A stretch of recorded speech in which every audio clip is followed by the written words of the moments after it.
Valley Club, there are some trash teams in Marvel Strike Force. They are horrible. Under no circumstances should you invest in them. But there's also some trap teams in Marvel Strike Force. You do need to invest in these teams. They do have value, but because of this value, you might be tempted to over-invest in these teams, but that is what I'm warning you about in this video. The biggest trap teams in the game right now. So you're ready to see who they are, so you can avoid wasting your resources that you know to do, Valley Club. Find that like button, and let's go smash it! And welcome back to the ValleyFlyin channel. I am ValleyFlyin, and I hope you're having a great day, and I hope you're having a great weekend. We're gonna discuss the biggest trap teams in Marvel Strike Force today. These are teams that do have value. You do need to build up, but you don't want to over-invest in these teams. And if you get some value from this video, hit that like button, hit that subscribe button, and ring that notification bell for even more Marvel Strike Force content. At least 5 Marvel Strike Force videos every single week on this channel. Let's go into the game so we can start discussing these trap teams. Now, every single one of these teams that we're going to talk about, they do have value in the game, and you do need to build them up to some extent. The only risk is that you don't want to over-invest in them. I'm going to talk about where you should stop at this point, or which members you do need to build and skip the other members. So the first set of teams that I want to discuss is the teams that you need for the raids. Currently, there are 5 teams that you need for the Orcus raids and 2 teams that you need for the Spotlight 2 raids. But as we know, the Orcus raids, they have been here for a while. There's probably a new raid right around the corner. And one of the teams that will be replaced once a new raid comes around is going to be the Extreme X-Men, because they were one of the newer teams for the Orcus raids when they were launched. So one of the older teams when the new raid is launched, so they're probably going to be replaced. So build them up for what you need for the Orcus raids right now. And if you're just concerned about the Orcus raids, you may not even need to build Cyclops, because if you have Old Man Logan unlocked, well, he fits into this spot, and it makes that sim a little bit easier if you don't have all these characters fully built up. So build up the Extreme X-Men. You do need them for the raids, but once you could reliably either auto or sim that raid, you could stop putting investment in them. You see them all the time in defense on Cosmic Crucible, but that defense is pretty easily beaten. There's a lot of options to beat Extreme X-Men or Extreme X-Men Rogue or some Extreme X-Men hybrid teams.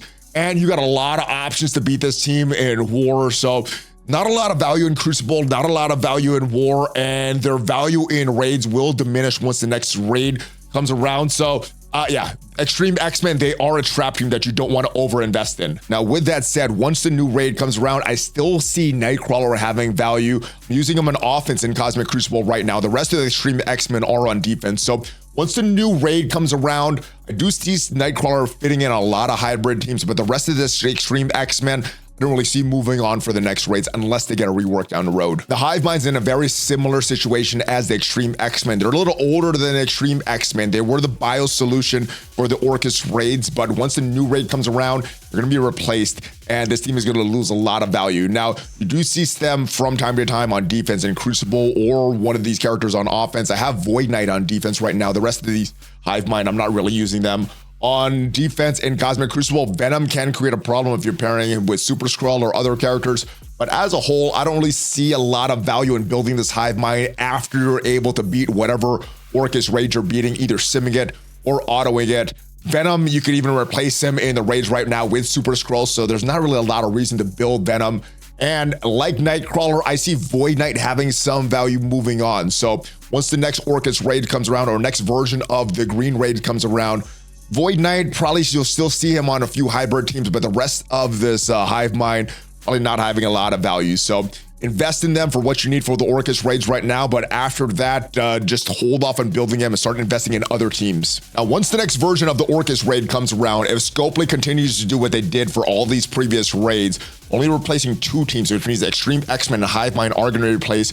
Spider Society, if they hold with that trend, will not be replaced. So they will have a little more value than Extreme X-Men or Hivemind. However, I still contend that outside the raids, their value is significantly dropping. They used to be very, very good in Cosmic Crucible on defense. Now we're seeing this team start to split up, and POV is actually splitting onto other teams. And in the War, well, the season that they were announced, they had a lot of Spider-Verse bonuses. Once those Spider-Verse bonuses went away and we had a new season of War, the value for the Spider Society in War significantly went down. Even older teams like Gamma is beating the Spider Society. But like with the rest of these raid teams, once you could either auto or sim the current raid that you're on, you may want to stop investing in this team.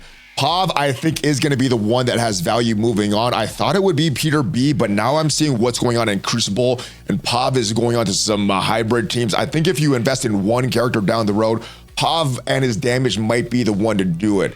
Penny, with her stuns and all the effects that she puts on the spider side, is very annoying, and Peter B and his healing makes it very hard to kill this team. But I think moving forward, I think the one that is going to see that long-term value is going to be Pav. So like a lot of the other raid teams on this list, you do need to build a Spider Society, and you're probably going to have more value from the Spider Society than Hivemind or the Extreme XMen. But once you can sim or auto the current raid that you're on, you may want to stop investing in this team, because all the resources you put onto them will see some diminishing returns on their investment. You probably could have more bang for your buck building up other teams than building a Spider Society once you're done with the raid. So be careful how much you invest in the team once you're done with whatever raid you're doing. Probably the most valuable raid team on this list, but still a trap nonetheless, is the Alpha Flight. They're kind of in a weird spot right now because they still are going to be required for the Spotlight 2 raids, which did just come out, so they're going to be needed for a while. However, how much investment you put into this team depends on where you are with your alliance. And if you're like my alliance and we're doing the strike version of the Spotlight raids difficulty to the highest difficulty, you do need to invest a little bit more into this team. You do need to put purple ISO 8-3 onto this team. So it is a pretty max amount investment. But if your alliance is not doing that difficulty, doing difficulty 1 or doing the normal difficulty, you don't need to put purple ISO 8-3 on them, and you don't need to really invest that much into this team until you get to that high difficulty. So this is a weirder trap team. It is a trap until you get to difficulty 2 of the Spotlight 2 raids, because that is a harder raid. It needs a pretty big investment. But if you're not doing that, your alliance is not doing that, you could invest a little more minimally into this character, because outside the raids, their other selling point was a war defense team. But as you know, if you've been playing with this team, you could auto this team with mercs for money, or the 4-piece at a time without Black Knight still beats the full Alpha Flight. So not a lot of value for the war. Your only value is for the raid. So depending where you are in the raids, you might not want to invest too heavily into this team until you get to that higher difficulty of the raids. And those are some raid teams that could be potential traps in the game. Let's move on to some Crucible teams that could be potential traps.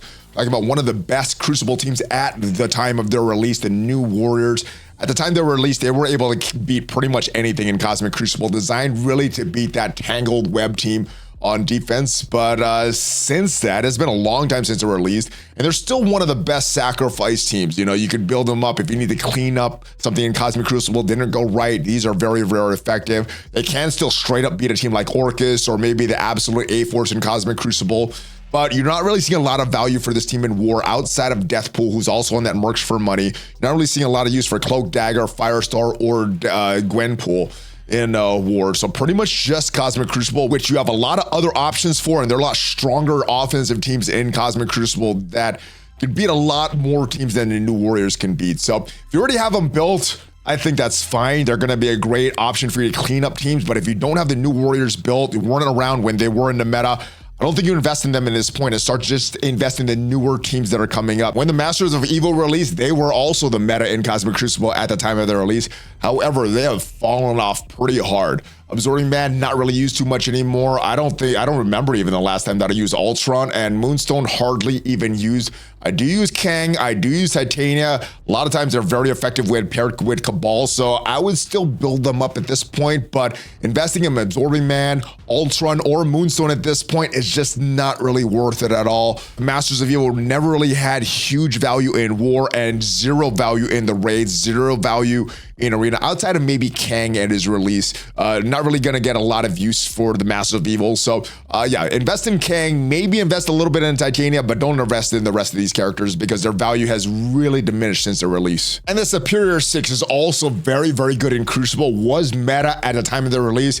And unlike these other two teams, they're probably still in either their top 6 defense or top 6 offense teams that you're using on a daily basis. However, I would contend that once you finish Dark Dimension 8, because unfortunately at this time, Superior 6, they're still one of the best characters to take into that city villain section of Dark Dimension 8. Once you get that, once you put that purple ice weight on them, I think you can start to really hold off on the Superior and Sinister Six. They are, like I said, they are still good in Cosmic Crucible, but I think your resources are better used investing in other teams. And in War, they're pretty good as well. They could take out a few teams. However, I think your resources will go a lot farther investing in some of the newer teams. So, like I said, you do need to build these guys. I think they're the best option for Dark Dimension 8, putting that purple ISO 8 on them to unlock Odin.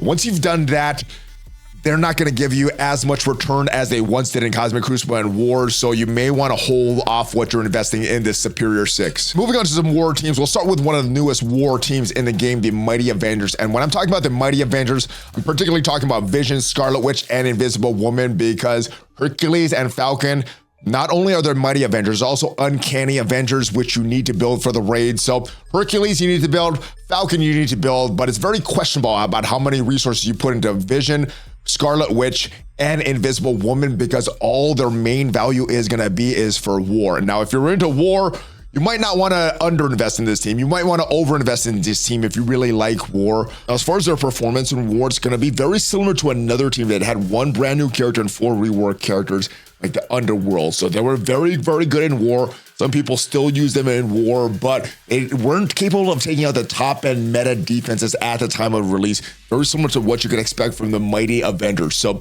good team, not the high end meta offensive team, but very, very good. So if that's what you're looking for War, that is what you're going to get from the Mighty Avengers. But if you're like myself, don't really like War, well, you just invest in these raid characters and you can skip investing in Vision, skip investing in Scarlet Witch and Invisible Woman, because they're not going to really give you too much value outside of War. As far as Vision and Scarlet Witch, there may be a slight use case for using them in Cosmic Crucible as well, because the synergy that Scarlet Witch has with so many characters. She has synergy with Vision, she has synergy with Agatha, has synergy with Quicksilver, has synergy with Morgan Le Fay. So there may be a use case for Cosmic Crucible.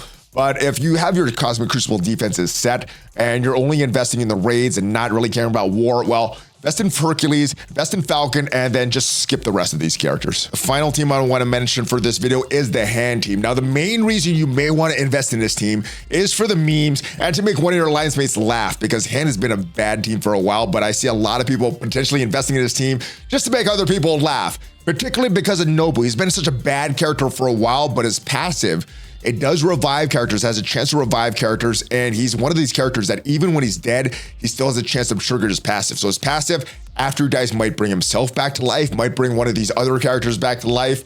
But even with that, even if you might make one of your alliance mates laugh or one of the Marvel Strike Force community members laugh, do not invest in Hand. It's not worth it. So those, in my estimation, are the biggest traps in Marvel Strike Force right now. You do need to build some of these teams, some for their gameplay, some for some potential jokes, but your resources are better spent on other teams. Let me know if there's other teams that you feel should be on this trap team list, or if some of these teams have more value for you and the way you play this game that you feel they should be off the list. Let me know either way in the comments, and I hope you got some value from this video. And if you did, leave it a like. And if you want to see what are the 10 best characters to farm right now in Marvel Strike Force, check out the video up there, and I'll see you guys next time. Have a great rest of your week. Have a great rest of your weekend. Hulk Fist Pump ValleyFlyin out!